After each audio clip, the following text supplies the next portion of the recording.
நான் படிக்கும்போது பள்ளிக்கூட காலங்களில் 80s பாண்ட்ஸ் எல்லாருக்குமே தெரியும்.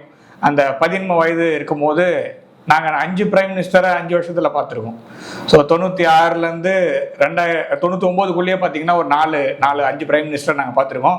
ஸோ ஒவ்வொரு வருஷமும் அந்த சோஷியல் ஸ்டடீஸ், அந்த சோஷியல் சயின்ஸ் இருக்கு இல்லையா, அதில் பார்க்கும்போது யார் பிரைம் மினிஸ்டர் பேருன்னு கேட்டால் ஒவ்வொரு வருஷம் ஒருத்தர் சொல்கிற மாதிரி காலங்கள் போயிட்டு இருந்தது.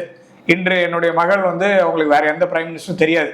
ஸோ அவங்க பிறந்ததுலேருந்து இன்னி வரைக்கும் ஒரே பிரைம் மினிஸ்டர் இல்லை. அவங்க முன்னாடி ஒருத்தன் 1ஆம் கிளாஸ் அன்றைக்கி சேர்ந்துருந்தான்னா 2014 போது அவன் +2 முடிக்கிற ஸ்டேஜ் வரைக்கும் காலேஜ், இன்ஃபேக்ட் ஈவன் அவங்க காலேஜ் முடிக்கிற வரைக்கும் இருக்கும்னு நினைக்கிறேன். நான் எனக்கு தெரிஞ்ச வரைக்கும் அவங்க பிஇஏ படித்தாலுமே, அதாவது ஃபஸ்ட்டு ஸ்டாண்டர்ட் சேர்ந்ததுலேருந்து பிஇ முடிக்கிற வரைக்கும் ஒரே பிரைம் மினிஸ்டர் பார்த்த ஒரு ஜெனரேஷன் இப்போ இருக்கக்கூடிய பள்ளிக்கூடத்துலேயும் கல்லூரியில் முடிக்கக்கூடிய ஒரு ஜெனரேஷன்.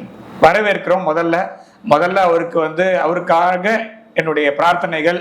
அதுக்கப்புறமா இந்த ஆட்சி மேலும் தொடரும். இன்னொரு 2029க்கும் காத்திருக்கிறோம். So round 4 we are ready.